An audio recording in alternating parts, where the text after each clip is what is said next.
నేను ఎక్కడో అవధానం చేస్తుంటే అడిగారు, అర్ధనారీశ్వరుడు బస్సు ఎక్కితే ఆడవాళ్ళ సీట్లో కూర్చోవాలా మగవాళ్ళ సీట్లో కూర్చోవాలా అన్నారు. పెద్ద సమస్య మరి. అప్రస్తుత ప్రసంగమని అవధానాల్లో అడుగుతూ ఉంటారు సరదాగా, మనస్సు పక్కదారి పట్టించడం. గంభీరంగా ఓ పద్యం అలుగుతుంటే మధ్యలో ఎలాంటి పిచ్చి ప్రశ్న కూడా వేస్తారు.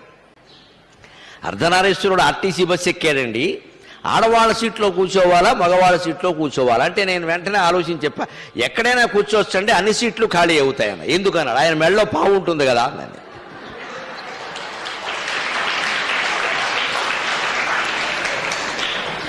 అర్ధనారీశ్వరుడికి ఇంకేమైనా ఉండొచ్చు ఉండకపోవచ్చు, కానీ మెడలో పాము మామూలుగా మెడలో పాము పెట్టుకుని ఒక ఆర్టీసీ బస్సు ఎక్కాక డ్రైవర్ సహా మొత్తం దిగిపోతారు.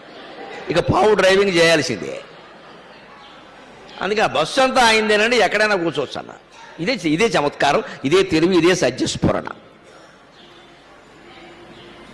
అలాగే ఎవరన్నా బస్సు ఎక్కి వెళ్ళిపోదాం అనుకుంటాం